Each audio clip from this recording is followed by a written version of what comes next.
Deep in the wilderness, innocence can lead to danger. A moment of wonder became a nightmare for one 6-year-old girl camping with her family in Montana. Drawn to what she thought was a life-sized teddy bear, she unknowingly stepped into the path of a predator. What followed was a harrowing encounter that would forever change her family's lives. In the summer of 2023, the Thompsons set up camp in a secluded clearing deep in the Montana wilderness. For Dana and Mark, this trip was meant to be a family escape from their busy city lives. Their 6-year-old daughter, Sammy, was the heart of their small family, a curious, lively girl with a wild imagination who was a tad too brave. Sammy loved collecting pine cones and pretending they were treasures, her giggles often ringing out like music in the quiet woods. Now and then, the little girl would try to stray away from her parents, but her mother knew better than to let Sammy out of her sight. The family began preparing dinner near the campfire as the sun dipped below the tree line. Dana chopped vegetables while Mark tended to the grill. Her task so absorbed Dana that she let her guard down without realizing it. She assumed Sammy was safe, playing a few feet away, but she was wrong. As her parents prepared dinner, the girl, restless with her boundless energy, wandered a few yards away, drawn to the golden beams of sunlight filtering through the forest. Her parents didn't notice her slipping out of sight. Sammy's attention is fixed on a peculiar shape under a tree. It was large and brown, sprawled out like an oversized teddy bear. Her heart started hammering in her chest. Her big blue eyes widened in delight, and she let out a small shriek. To her innocent and imaginative mind, the shape looked like a huge, discarded toy someone had left behind. She smiled, imagining how it must have ended up in the forest, and began creeping closer, her small feet crunching lightly on the dry pine needles. There was nothing Sammy wanted more than to have her teddy bear, and a huge one at that. The creature stirred. At first it was subtle, a twitch of an ear, a shuddering breath. Sammy paused, puzzled but undeterred.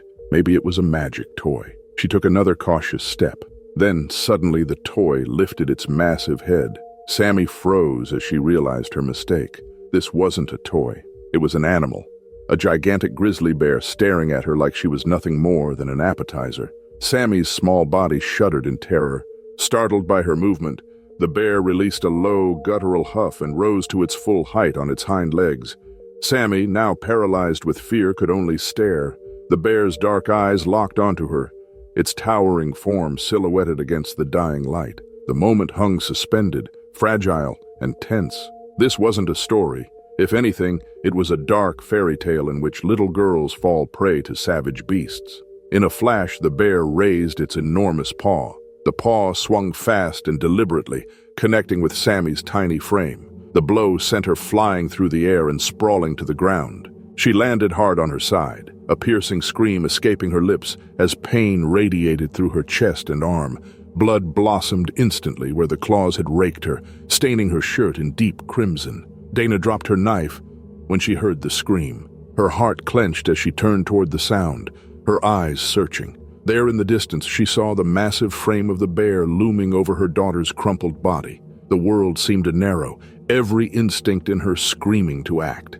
Without thinking, she sprang into action. Dana grabbed a metal pot and a wooden spoon from the campsite. She ran toward the scene, banging the pot with all her strength, the clangs echoing like gunshots through the forest. Her voice, raw and panicked, broke into wild yells.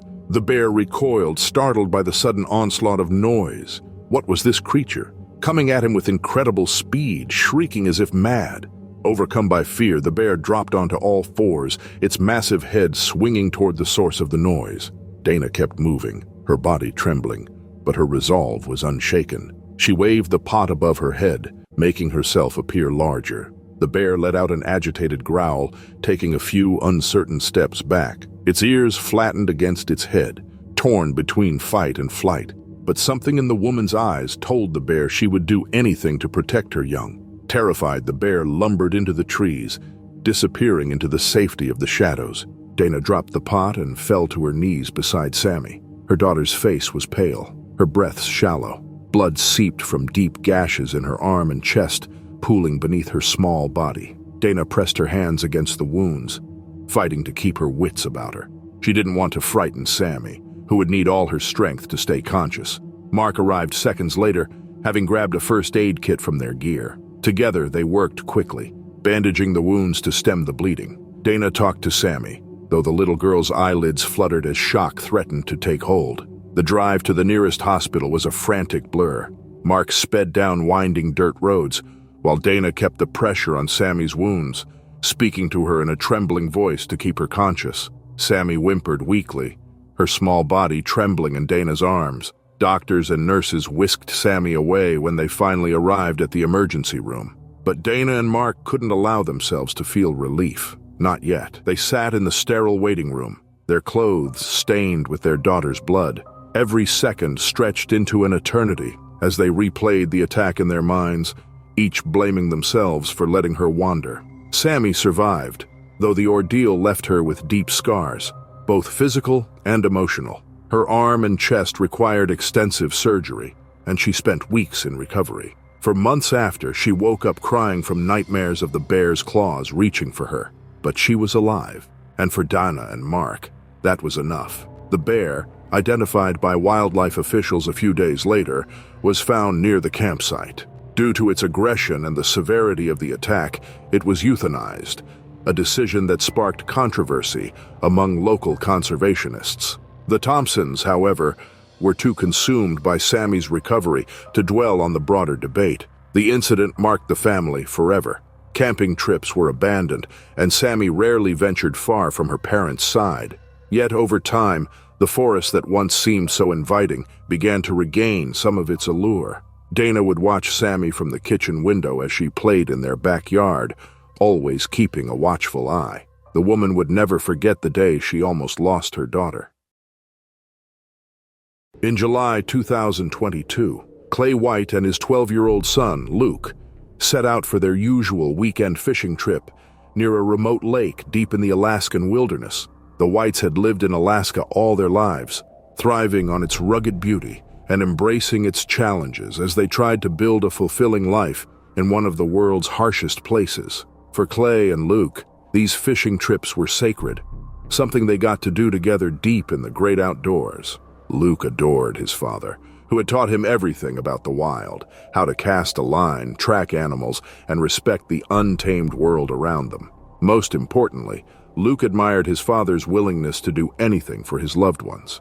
Luke aspired to become as like his father as possible. By mid-afternoon on July 9th, 2022, their cooler was already half filled with fish. The smell lingered pleasantly in the warm air, mingling with the earthy aroma of the forest.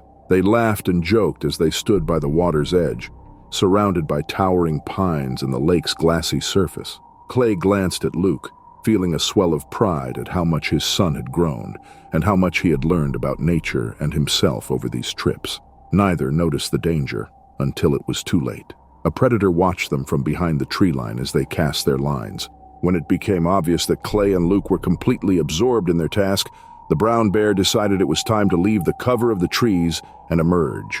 Its steps were silent, its hulking form moving with deceptive speed. The bear eyed the cooler of fish with obvious hunger. Suddenly, Clay felt an unexplainable wave of terror. Something was there, at the edge of his awareness, something terrifying enough to trigger such a response in his body. The man turned toward the tree line. His heart froze in his chest. The bear was so close, no time to think, cry out in terror, or breathe. Clay grabbed Luke's arm and pulled him behind him. The bear's head tilted to the side as if in wonder. These creatures, it knew, were afraid of its presence. The animal could smell their fear. That's when its prey drive fully awoke. The bear charged. Clay shoved Luke back, shouting for him to run. But Luke hesitated, his body trembling as adrenaline took over. He didn't want to leave. He didn't want to leave his father to face the creature alone. He wanted to be a man. Clay's voice cracked with urgency as he repeated the command. Finally, Luke stumbled back, his eyes locked on his father's. The bear lunged, closing the gap between them in seconds. Clay grabbed his fishing rod, swinging it with all his strength. The rod cracked against the bear's snout, momentarily slowing it down, but it barely seemed to notice. The animal reared on its hind legs, towering over Clay like a nightmare-given form. Its claws swiped down, catching him across the shoulder. Clay staggered back. Luke froze a few yards away, torn between fleeing and helping. He couldn't leave his father like this. He couldn't just run away. But Clay, clutching his bleeding shoulder, yelled for him to go. He met his son's gaze, his expression fierce with determination. He wasn't going to let this bear take them both. Luke understood his father was right. If he wanted his father to survive, he would have to find another way to help him. His father couldn't fight for his life and worried about Luke simultaneously. Leaving was the right thing to do. Luke turned and bolted, tears streaming down his face as he sprinted toward the small cabin they had passed earlier. The bear's roars and his father's grunts of effort echoed behind him, haunting and unrelenting. Back at the lake, Clay fought with everything he had. The bear lunged again, jaws snapping inches from his face. He jammed the fishing rod into its mouth, forcing it to recoil, but the bear was relentless. It swiped again, its claws raking across his ribs. Clay fell to the ground. The wind knocked from his lungs. He kicked out with his boots, trying to keep the bear at bay. But it was a losing battle. The bear was too strong, too feral, and its hunger drove it forward. Clay's mind raced. He knew he wouldn't survive much longer, but it would all be worth it if Luke made it to safety. He grabbed a nearby rock, hurling it at the bear's head. The animal snarled, momentarily distracted, and Clay used the opportunity to crawl toward a tree. His vision blurred as blood dripped into his eyes, but he refused to stop. He had to keep the bear focused on him and buy Luke more time. Meanwhile, Luke burst into the cabin, his chest heaving as he grabbed the emergency satellite phone. His hands trembled as he dialed for help, shouting into the receiver. The dispatcher's voice crackled on the line, but Luke barely heard it over his panic. He gave their location as best as possible, praying that help would come in time. Back at the lake, Clay's strength was failing. The bear loomed over him, its claws and teeth stained with blood. He swung weakly with the fishing rod, but the blows barely registered. The bear pinned him, its hot breath washing over his face as it prepared to strike again. Then the sound of an approaching helicopter broke through the chaos. The bear paused, its ears swiveling toward the noise. Clay's vision faded as relief flooded through him. He had done it. Luke was safe. As it turned out, the sound of the helicopter was enough to scare off the bear, which turned and retreated into the forest. Moments later, the rescue team arrived. They found Clay sprawled on the ground, barely conscious but alive. His injuries were severe, deep gashes across his torso and shoulder, a fractured arm, and significant blood loss, but he had survived. Luke watched in silent anguish as they loaded his father onto the helicopter. The rescuers assured him that Clay would be taken to the nearest hospital, where surgeons and specialists were already preparing to save his life. Luke was then taken home. His mother and two little sisters were relieved to see him, but the whole family worried about Clay. Days later, Clay woke in a sterile hospital bed, his body aching but alive. His family was at his side. Luke was gripping his hand tightly. The boy had barely left the hospital since his father's arrival, refusing to let go of the man who had risked everything to save him. As for the bear, it was tracked down by wildlife officials a week later. It had lingered near the area, drawn by the easy access to human food. The decision to euthanize it wasn't made lightly, but the threat it posed to the community left little choice. For Clay and Luke, the attack was a turning point. The bond they had always shared grew even stronger, forged in the crucible of that harrowing day. It was an overcast October 2021, as Dom Coleman crouched low, scanning the ground for tracks. The 52-year-old hunter was no stranger to the Wyoming wilderness, having spent decades pursuing elk and mule deer near a national park in Montana. It was a world he understood better than most, of sharp instincts, deliberate moves, and quiet respect for the dangers lurking in the shadows. Dom was naturally methodical, the kind of man who never rushed a shot or ignored his gut. His hunting partner, Chuck Donahue, often joked that Dom treated every hunt like a chess match, always thinking 3 moves ahead. But today was different. Something felt off, and Dom found his instincts duller than usual. Dom and Chuck had split up an hour earlier to cover more ground. Chuck, the younger of the pair at 39, was brash and restless, always eager to take risks.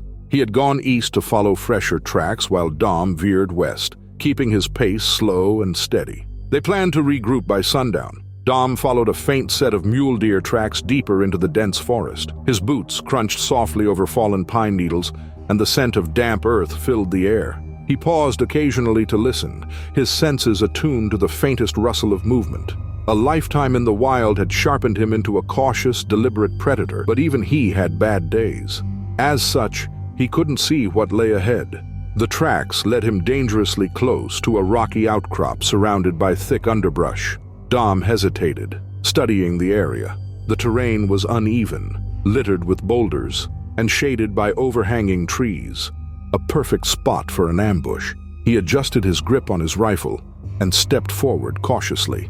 Dom was only half surprised when he heard the guttural growl rumbling from the shadows. He tightened his grip on his rifle, scanning the area. He had a good idea about the source of the sound, but it was better not to make any assumptions. When the growl came again, louder, no shadow of doubt remained in Dom's mind. And when the grizzly came charging, Dom instinctively raised his rifle. But there was no time to fire it. The bear was on him, knocking him to the ground, snapping its jaws just above his face. The smell of rot was nauseating, but Dom didn't allow himself to retch. He needed to use every second with great care to survive. The feeling of the first bite, tearing a chunk of flesh out of his torso, was unlike anything Dom had ever experienced in his 52 years on Earth. The man fought to roll away, his mind racing. He swung his rifle upward, firing a desperate shot into the bear's shoulder. The crack of the gun echoed through the forest, but the bullet only enraged the animal further. It roared, its hot, rancid breath washing over him as it pinned him to the ground. The hunter's instincts kicked in. Dom twisted, driving the butt of his rifle into the bear's snout. The move bought him a fraction of a second, enough to scramble to his knees and grab his knife. He slashed wildly at the bear's flank, his movements fueled by adrenaline and desperation. Blood, his and the bear's, spattered the ground, soaking into the dark soil. But the grizzly was strong and determined to win this fight. It swiped again, its claws tearing into Dom's side. He screamed. The sound ripped from his lungs as agony seared through him. The knife slipped from his hand, falling uselessly into the dirt. The bear roared again, its massive jaws snapping inches from his face. Miles away, Chuck heard the gunshot and froze. He knew the sound of Dom's rifle, and the single shot sent a chill through him. Chuck was impulsive and always quick to act, but he also knew Dom's habits. If Dom had fired, it meant trouble. Chuck abandoned his trail and sprinted toward the direction of the sound, his heart hammering in his chest. He called out as he ran, his voice echoing through the trees, but no response came. Back at the outcrop, Dom was losing the fight. Blood poured from his wounds, his strength fading with every second. The bear's weight crushed him, its claws digging deeper as it battered him into the ground. He tried to reach for his rifle, but his arms refused to obey. The forest spun around him, darkening at the edges. By the time Chuck arrived, the scene was a nightmare. The bear stood over Dom's lifeless body, its fur matted with blood. Chuck raised his rifle, shouting to draw the animal's attention. The grizzly turned, snarling as it focused on the new threat. Chuck fired, the shot grazing the bear's neck. Terrified, the animal ran back into the forest. Chuck rushed to Dom's side, dropping to his knees. The older man's body was battered, his face pale and bloodied. Chuck knew immediately that it was too late. The realization hit him like a blow, and he clenched his fists, his mind spinning with disbelief and guilt. Dom, the cautious planner, the methodical thinker, was gone. Authorities took hours to reach the remote area. Chuck stayed by Dom's body, refusing to leave him alone in the wilderness they had both loved so much. When the search and rescue team arrived, they confirmed what Chuck knew. The adult male bear was euthanized after the attack. Wildlife officials later determined that Dom had unknowingly wandered too close to the bear's den, startling it into a defensive attack. For Chuck, the loss was devastating. Dom had been more than a hunting partner. He had been a mentor, a friend, a steady presence in the unpredictable world they both cherished. But Chuck knew, even the most experienced hunters, armed with skill and caution, could fall victim to nature's dangers. Lisa Blake moved swiftly along the wooded trail, her feet crunching over pine needles and loose rocks. Her golden retriever, Maple, trotted ahead, tail wagging as it brushed against the undergrowth. It was Lisa's routine, her escape from the pressures of life. At 33, she had built a reputation as a determined and hardworking nurse at a local hospital in New Hampshire who thrived under pressure. The outdoors was her sanctuary, where she could shed the weight of responsibility, even if only for an hour. Lisa was independent to a fault, a trait she had carried since her teenage years. This trait pushed her to hike alone, and she went to the trail that afternoon despite her gut's low buzz of unease. She brushed it off as stress, her mind too preoccupied to notice how quiet the woods seemed that day. As she followed the winding path, Maple darted into the bushes, his excited barks breaking the stillness. Lisa called him back, but her voice was cut short by a sudden rustling ahead. She froze. A black bear emerged from the undergrowth, its massive head swiveling toward her. Lisa's chest tightened. The bear was close, too close, and its posture radiated unease. Maple barked wildly, darting toward the bear and back again, his excitement tipping into aggression. Lisa's pulse thundered in her ears. She knew enough about wildlife to recognize the danger. A startled bear was unpredictable, and this one looked agitated. The bear lunged forward, its growl reverberating through the forest. Lisa stumbled back, yelling to scare it off, but the movement triggered the bear's instinct. It charged. Time slowed as Lisa turned to run. She barely managed 2 steps before the bear was on her, knocking her to the ground with a brutal swipe of its paw. As claws tore into her skin, shredding the fabric of her jacket, Lisa found herself dissociating from the pain. If anything, she felt more worried about her coat, which had cost a small fortune. However, as a nurse, Lisa recognized the dangerous path on which her mind was wandering. Dissociation would leave her completely defenseless against the bear. Lisa snapped back, ready to put up a fight. She scrambled to her back, raising her arms in a desperate attempt to shield her face. The bear loomed over her, its black eyes wild with fury. It swiped again, its claws raking across her forearms and the left side of her face. The pain was blinding, but adrenaline kept her moving. She kicked at the animal's chest, her boots connecting with its dense muscle, but the bear barely flinched. Maple's frantic barking filled the air as the dog circled the scene, his instincts torn between protecting his owner and fleeing the chaos. The bear growled, momentarily distracted by the noise. Lisa seized the opportunity to reach for a large stick near her hand. She swung it upward, striking the bear's snout with all her strength.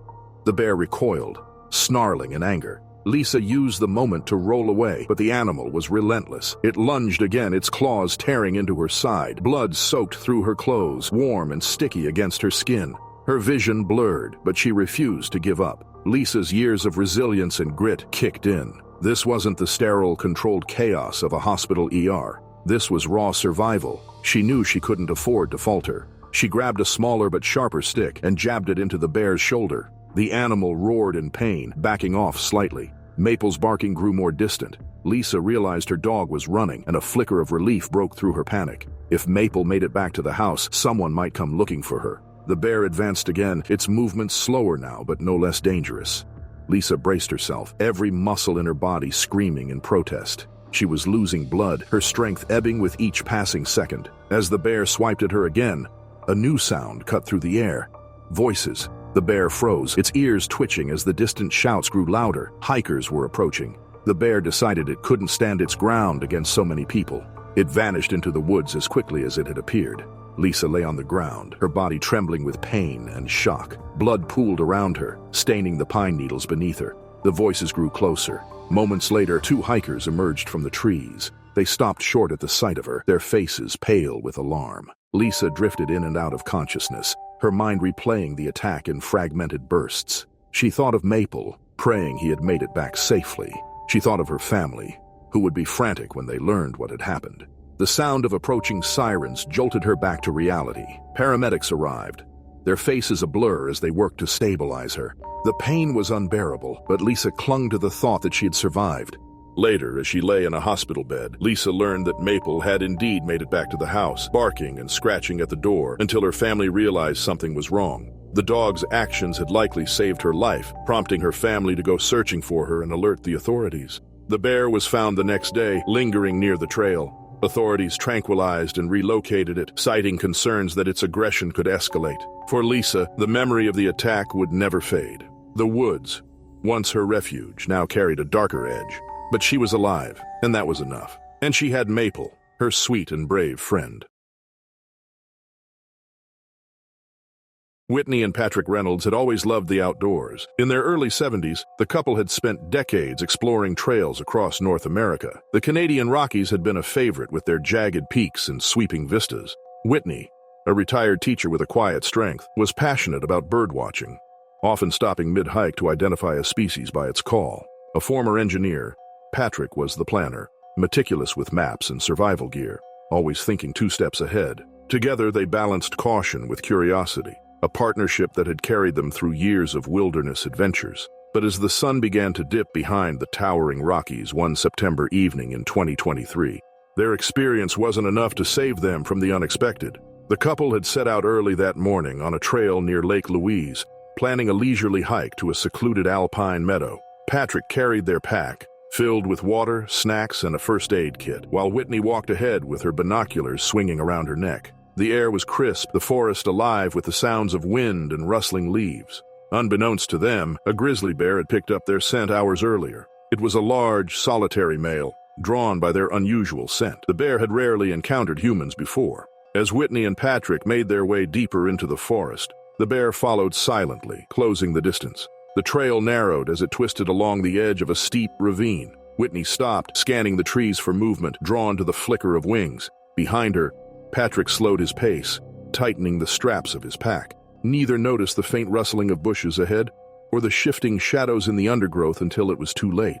By the time they realized, the bear was already advancing toward them. It let out a mighty roar, warning them of what would come. Whitney turned as the bear barreled into her, the force knocking her sideways onto the rocky trail. Her binoculars clattered to the ground as she screamed, instinctively kicking out at the predator. Patrick dropped the pack and lunged toward her, but the bear turned its fury on him next. It swiped at his back, claws ripping through his jacket and tearing into his shoulders. The impact sent him sprawling face first into the dirt, blood already soaking his shirt. Whitney scrambled backward, her frail bones screaming in protest. Her heart pounded as she watched the bear looming over Patrick. Determined to help her husband, she grabbed a stick and swung it, striking the animal's flank. It roared again, turning its attention back to her. In one swift motion, it clamped its jaws around her leg, teeth sinking into muscle. The pain was blinding, but Whitney knew she would withstand more if it meant she could save Patrick, the love of her life. Despite the searing pain in his back, Patrick forced himself onto his hands and knees. His mind raced, survival instincts overriding the agony. He grabbed a large rock and hurled it at the bear, the impact drawing a guttural snarl.